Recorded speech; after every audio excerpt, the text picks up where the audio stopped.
Eu gostaria de iniciar este 8º vídeo por falar um pouco sobre minha esposa. Ela é minha esposa, Ezer, ajudadora. Ela está acompanhando todas essas gravações. De fato, houve um vídeo inteiro que foi apagado e outro vídeo que foi totalmente regravado segundo os conselhos dela. Me casei com uma mulher piedosa, sábia, teóloga, estudante da palavra, mestra de mulheres e professora no CIEM da União Feminina. Agora, sobre a natureza deste vídeo. Este vídeo vai ser muito polêmico. Muito polêmico. Serve como ponte entre os evangelhos e o livro de Atos. Mas neste vídeo apresentarei uma análise bíblica, mesmo sabendo que seria altamente polêmica e poderia muito bem fazer pessoas rejeitarem tudo o que tenho ensinado até agora e recusarem de assistir mais um vídeo que apresentarei. Minha própria ajudadora me implorou para não ensinar estes textos, mas sou controlado pela palavra do apóstolo Paulo, que ele entregou aos presbíteros da igreja em Éfeso, em Atos 20, versículos 26 e 27. Portanto, eu lhes declaro hoje que eu estou inocente do sangue de todos, pois não deixei de proclamar-lhes toda a vontade de Deus. Quem proclama somente o conveniente não é um servo fiel. Então lhes dou este desafio. Para ouvir este vídeo, você tem que se esforçar para ser completamente objetivo. O que significa ser completamente objetivo? Ouça os argumentos. Acompanhe minha análise no texto. Deixe as palavras do texto da palavra governar suas opiniões. Às vezes, temos ouvido uma interpretação tantas vezes que se alguém levantar uma outra ideia, parece óbvio que aquela interpretação está errada. Mas a interpretação que eu vou apresentar hoje era a posição dos batistas por seus primeiros 200 anos e combina com a interpretação dos reformadores Martin Luther e João Calvin e outros. De uma forma sim, de uma forma não. Mas de uma forma é uma volta para a opinião destes homens. Também eu sei que a ala feminista vai responder com declarações emocionais e carregadas com indignação. Vão dizer, e provavelmente com muita força e emoção, que o que eu estou apresentando é obviamente errado e a prova que tudo que eu tenho falado é falso. Se até agora você tenha achado o meu tratamento alicerçado nas Escrituras, mesmo que você não concorde comigo, mas espero que você possa enxergar que eu estou fazendo o meu melhor para tratar as Escrituras de uma forma digna, objetiva e literal. Pelo menos saiba que este tratamento também vai ser alicerçado nas Escrituras. Agora uma palavra de orientação. Lembre-se que eu reconheço. A única coisa inspirada aqui pelo Espírito Santo são as Escrituras. Minhas interpretações podem ser iluminadas pelo Espírito Santo e podem não ser. E as minhas aplicações menos ainda. Mas vocês têm que analisar e determinar a validade das minhas interpretações através da palavra de Deus e não emoções e sentimentos ofendidos. De novo, se você poderia provar que meu entendimento do texto esteja errado, publicamente o renunciarei, agradecendo você por ter me corrigido. O pastor Samuel Mota, meu grande amigo e executivo dentro da Junta de Missões Nacionais, nós tentamos almoçar todas as semanas. A gente viaja muito, nem sempre é possível. E todas as semanas ele está desafiando meus entendimentos teológicos com muita amizade, com muito amor, inclusive o assunto de hoje. E ele tem bons argumentos. Aprecio muito ele. O propósito deste vídeo é examinar um dos argumentos principais dos feministas, que segue assim. Obviamente, dizem os feministas, as mulheres foram incluídas no ID. Agora a cobra vai fumar, né? Seja em Mateus 28, 18 e 19, seja em Atos 1, 8. Então, segundo passo do argumento, a consagração das missionárias é um direito sagrado dado por Jesus Cristo às mulheres, desde que o ID inclui ambos batizar e ensinar pessoas tudo o que Jesus ensinou. Então, as mulheres têm o direito de exercer ministérios pastorais no campo missionário. Conclusão. Se as mulheres têm o direito de exercer a função pastoral no campo missionário, é incoerente e ilógico negar essa função às mulheres nas igrejas. Eu quero dizer alguma coisa. Se o primeiro pressuposto está correto, que o ID foi dado também às mulheres, todo o resto segue logicamente e elas estão corretas. Então, colocado do jeito que normalmente estou ouvindo, muitas vezes a pergunta vai assim: Doutor, está dizendo que as mulheres não foram incluídas no ID? Está dizendo que a mulher não pode ser missionária? Okay. Antes de tratar a primeira pergunta, se as mulheres fossem incluídas no ID, eu preciso tratar a segunda pergunta, se as mulheres podem ser missionárias. Ok. Primeira resposta. O que quer dizer quando você fala missionária? Faz parte do problema que a definição da palavra missionário é equívoco e quase não define nada. Segundo a Bíblia, os ministérios associados com a palavra são apóstolos, profetas, evangelistas, pastores e mestres. A palavra missionário nem existe na Bíblia. Essa palavra foi cunhada pela Igreja Católica. Terceiro, na Bíblia, o ministério de levar o Evangelho para pessoas que não tivessem ouvido o Evangelho ou não tiveram igrejas entre eles era o ministério dos apóstolos, como Pedro e Paulo, ou dos evangelistas, como Filipe e Timóteo. Nunca encontramos profetas, pastores ou mestres funcionando fora de igrejas estabelecidas. Quarta observação. Faz parte do problema que a palavra missionário hoje é quase sem definição. O que é um missionário? Essa palavra pode ser usada com respeito de alguém que está trabalhando em evangelismo e abertura de novas igrejas. Eu digo que era a definição original. Mas hoje, essa palavra pode ser usada com respeito de um mecânico que cuida dos carros, ou de um gerente que cuida dos salários dos que fazem evangelismo, mesmo que essa pessoa nasceu e mora no Rio de Janeiro. Que tipo de missionário é este? Essa palavra pode ser usada para uma pessoa que está ministrando fora do seu país nativo, como nossos missionários da Junta de Missões Mundiais, mas também pode ser usada para uma pessoa de São Paulo, trabalhando em São Paulo, em Cracolândia. É um missionário que está trabalhando num contexto transcultural?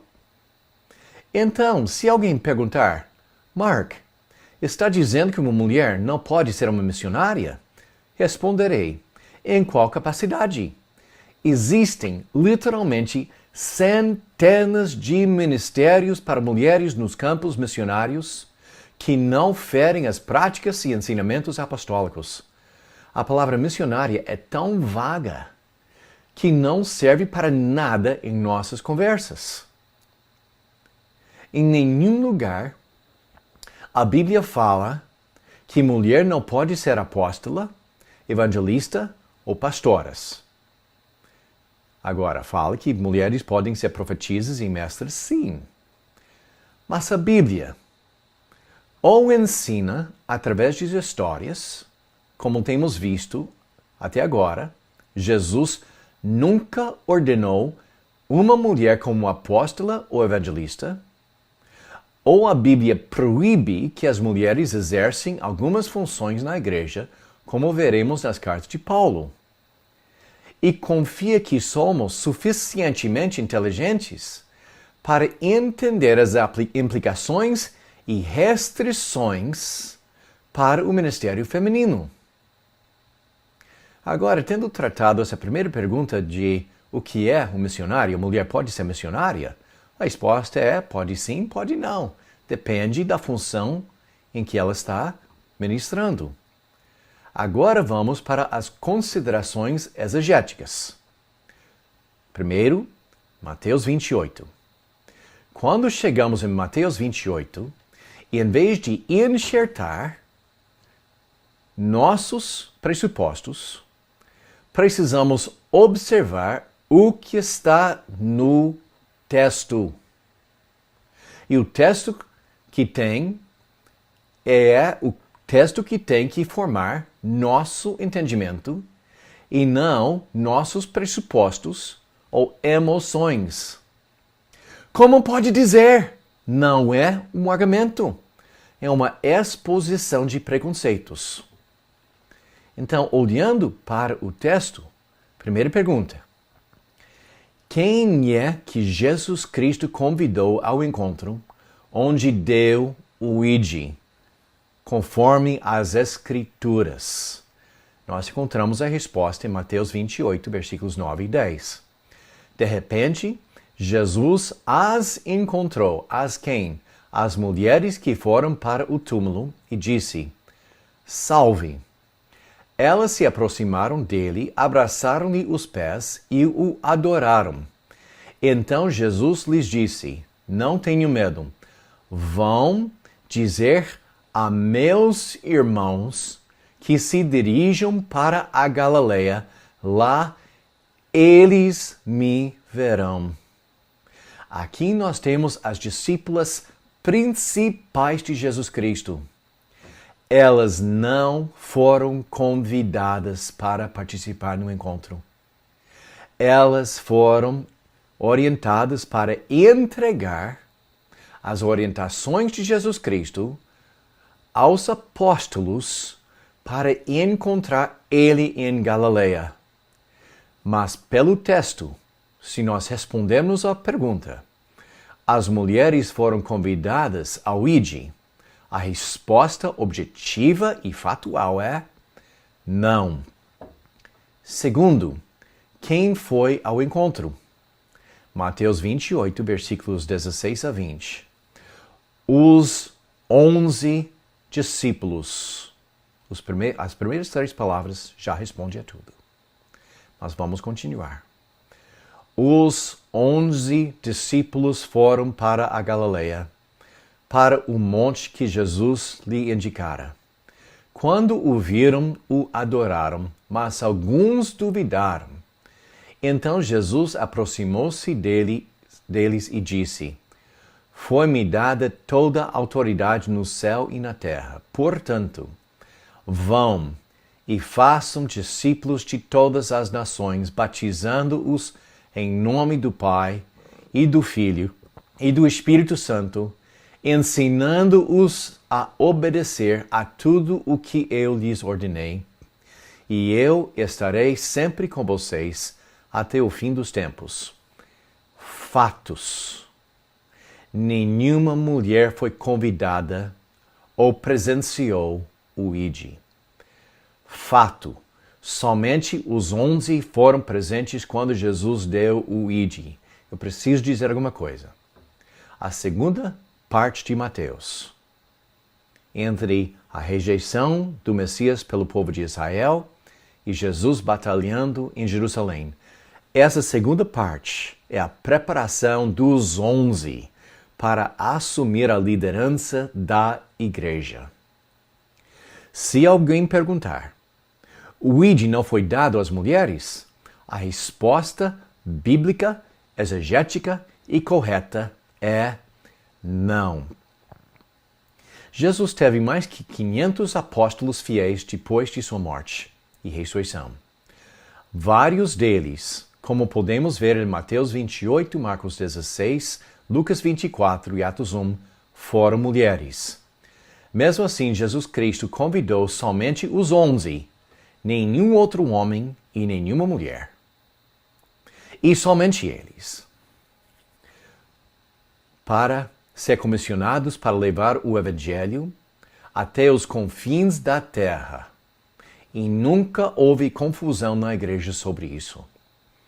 O único jeito que poderíamos extrapolar a grande comissão para todos os cristãos é ou espiritualizar, ou alegorizar o texto, ou fazer apelos emocionais sem raciocínio e sem pensar nas implicações.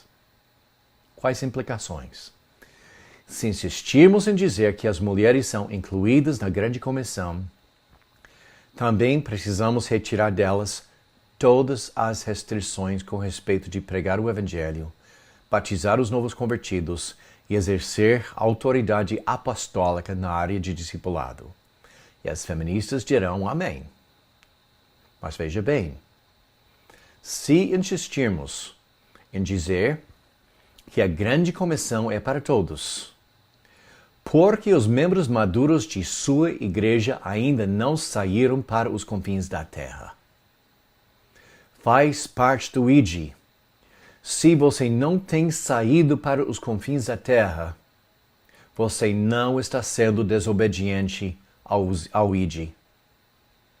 Segundo, se insistirmos em dizer que a grande comissão é para todos, então todos os cristãos, crentes homens, mulheres, adolescentes e crianças, são ministros consagrados iguais com qualquer pastor. Essa consagração foi estendida a todos, com o direito de batizar e ensinar na igreja sem precisar de autorização de ninguém, porque já recebeu de Jesus Cristo e sua autoridade é maior que qualquer pastor ou ordem dos pastores, a criação dos homens. A grande comissão não é uma ordem para testemunhar de nossa fé em Cristo. Algumas pessoas vão dizer, mas todos não devem ser testemunhas de Jesus Cristo? Eu digo que sim, mas isso não é somente ser testemunha de Jesus Cristo. É levar o Evangelho e fazer discípulos até os confins da terra.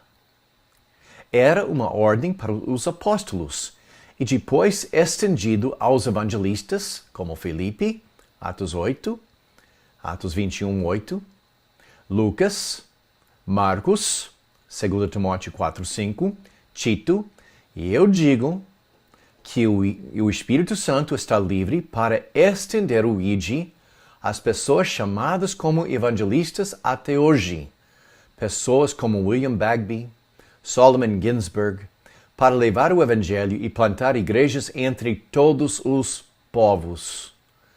Como o Espírito Santo fez em Atos 13, ele poderia estender o chamado missionário em qualquer momento, conforme a sua vontade. Todavia, para a grande maioria dos cristãos, a obrigação é compartilhar o Evangelho onde estamos. Veja 1 Tessalonicenses, capítulo 1, versículos 6 a 10, e veja 1 Pedro, capítulo 3, versículos 14 a 16, lendo 1 Pedro. Todavia, mesmo que venham a sofrer por causa da justiça, vocês são bem-aventurados. Não tenham medo do que eles temem. nem fiquem amedrontados. Antes, santifiquem a Cristo como Senhor em seus corações. Estejam sempre preparados para responder a qualquer que lhes pedir a razão da esperança que há em vocês. Todos os crentes, mesmo que não saíram das suas igrejas, mesmo que estão nas suas cidades nativas, no seu país nativo, são encarregados com a responsabilidade de ser sempre pronto para compartilhar a esperança que vem através do Evangelho.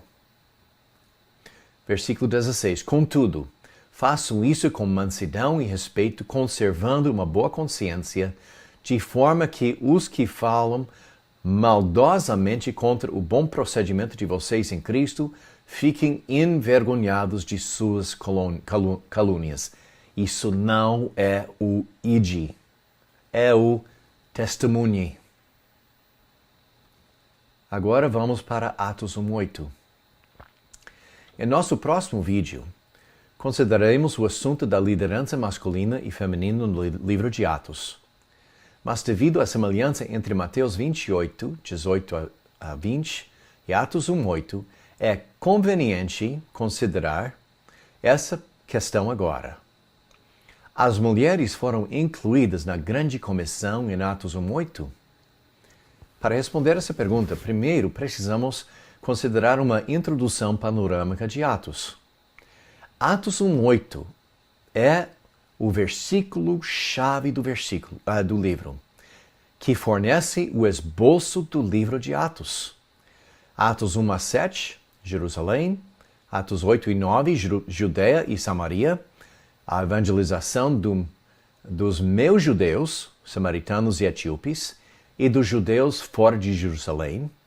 E Atos 10-28, os apóstolos levando o evangelho até os confins da terra, os gentios. Atos é um livro de transições. Nós temos a transição de Pedro, capítulos 1-10, que sumiu depois de 15, até Paulo, capítulos 11-28, aparecendo em capítulo 8. É uma transição dos 12 apóstolos e um evangelista, Filipe, para um apóstolo e seus evangelistas. O livro começa focalizando nos judeus, os gentios sendo excluídos, e é uma transição terminando focalizando nos gentios, os judeus sendo rejeitados. Começa com o evangelho de João Batista.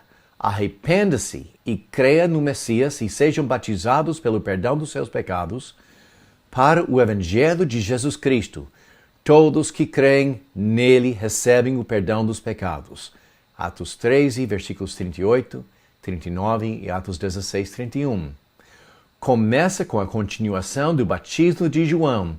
Arrepende-se e seja batizado pelo perdão dos seus pecados. Isso não é batismo cristão. Até o batismo de Cristo. Veja Atos 19, que termina essa transição. Começa em Jerusalém e termina em Roma. O livro de Atos é um livro de transições, que segue Atos 1:8, que é o versículo-chave do livro. O livro de Atos é a história de como o ide em Atos 1:8 foi cumprido através dos ministérios de Pedro e Paulo e alguns evangelistas. Se as mulheres fossem incluídas no ide em Atos 1:8, também encontraremos elas cumprindo o ide na história relatada neste livro. Como nós fizemos com Mateus 28, o que fala o texto? Vamos começar com Atos 1:1. Em meu livro anterior, Teófilo, escrevi a respeito de tudo o que Jesus começou a fazer e ensinar, até o dia em que foi elevado ao céu, depois de ter dado instruções por meio do Espírito Santo aos seus apóstolos que havia escolhido. Depois do seu sofrimento, ele se apresentou a esses homens e deu-lhes muitas provas indiscutíveis de que estava vivo. Apareceu-lhes por um período de 40 dias, falando-lhes acerca do reino de Deus. Certa ocasião, enquanto comia com eles, quais eles? Os apóstolos que ele havia escolhido, deu-lhes esta ordem: não saiam de Jerusalém, mas esperem pela promessa de meu Pai, da qual lhes falei. Pois João batizou com água, mas dentro de poucos dias vocês estarão batizados com o Espírito Santo. Então os que estavam reunidos lhe perguntaram: Senhor, é neste tempo que vais restaurar o reino de Israel? Ele lhes disse: não lhes compete saber os tempos ou datas que o Pai estabeleceu pela sua própria autoridade, mas receberão poder enquanto o Espírito Santo descer sobre vocês, e serão minhas testemunhas em Jerusalém, em toda a Judéia e Samaria e até os confins da terra. O texto, o autor Lucas o evangelista, destacou, enfatizou que essas palavras foram dadas aos apóstolos, sem a inclusão de nenhuma outra pessoa. Certamente Jesus apareceu e falou com mulheres após a ressurreição. Nós temos registros bíblicos deste fato. Todavia, precisamos responder a essa pergunta: por que foram totalmente excluídas neste relato de Jesus Cristo preparando os seus apóstolos? Repito, porque as mulheres foram totalmente excluídas neste relato de Jesus Cristo preparando os seus apóstolos. Como tenho dito, o foco de Atos é o ministério dos apóstolos cumprindo Atos 1:8. E as mulheres não foram incluídas pelo Senhor Jesus Cristo e nenhuma atividade delas foi incluída no livro de Atos.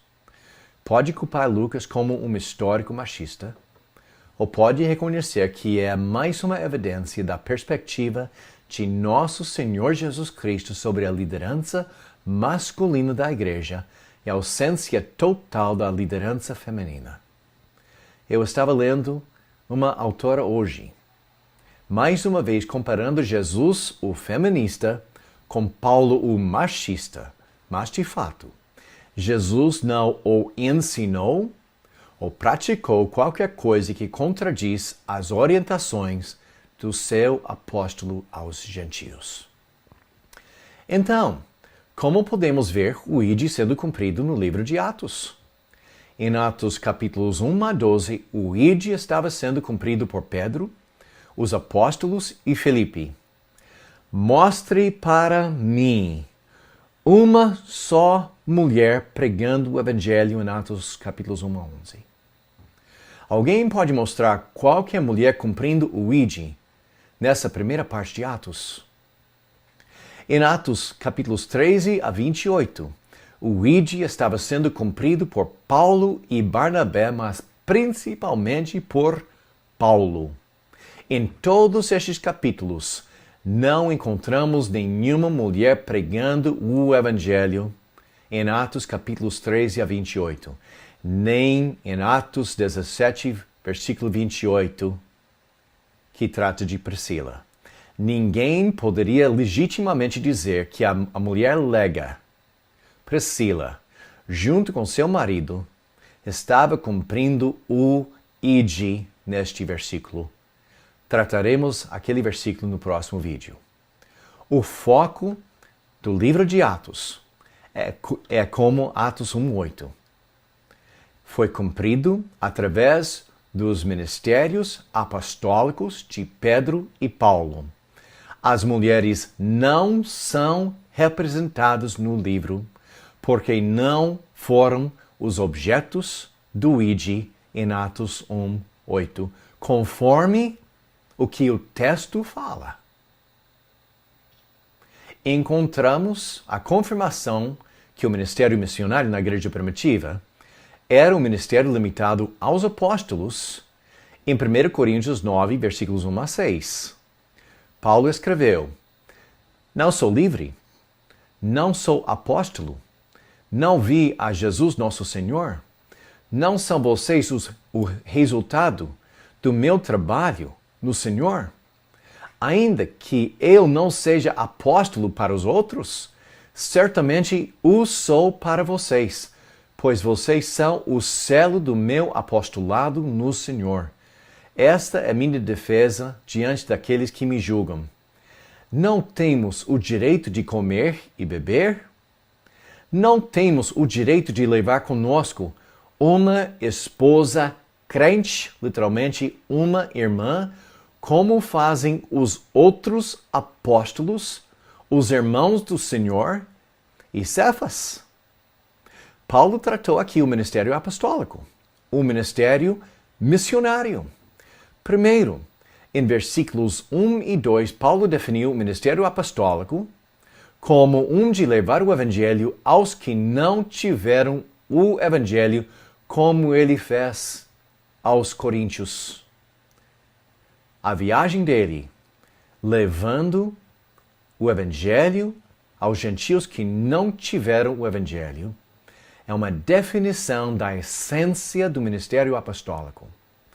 Em versículo 5, Paulo intimou que viagens missionárias fizeram parte dos ministérios dos outros apóstolos. Como ele viajou, os outros também estavam viajando. Mas onde estão as mulheres nessas viagens? Se ele está defendendo a ideia que o missionário deveria receber seu apoio das pessoas que estão destinatários do seu ministério, onde estão as mulheres missionárias? Nem aparecem. As mulheres neste texto foram meramente as esposas acompanhando seus maridos durante o ministério dos seus maridos. Qual foi a função de suas esposas? Era somente em capacidade de esposas dos apóstolos. Sugiro eu, cumprindo a função criacional de serem as companheiras e ézeres dos seus maridos. Como Jesus foi acompanhado por mulheres que atenderam suas necessidades nas suas viagens, claro, sem o sexo, essas esposas estavam acompanhando os apóstolos, pregando o evangelho? Nada disso. Este versículo implica que Paulo não sabia de nenhuma mulher ministrando nessa capacidade na igreja apostólica, cumprindo o ID. Se alguém quiser falar o oposto, mostre para mim os textos, não seus argumentos lógicos ou emocionais. O que fala a palavra.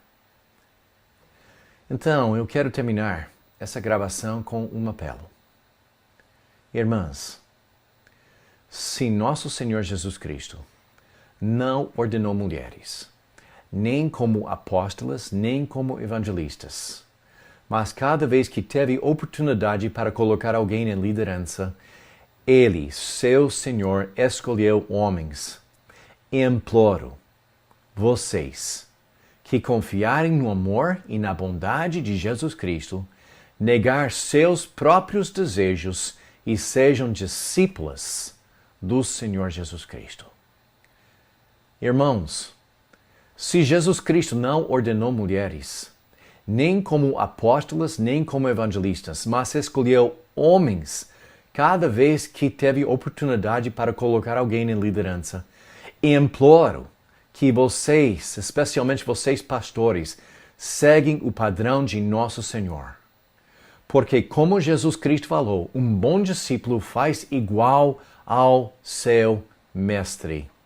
E eu assevero que o homem que promove a ordenação de mulheres não é seguidor de Jesus Cristo. E pior ainda, que este homem não escapará à censura do Senhor, nosso Mestre, no dia em que nossa fidelidade à palavra do Mestre for julgada.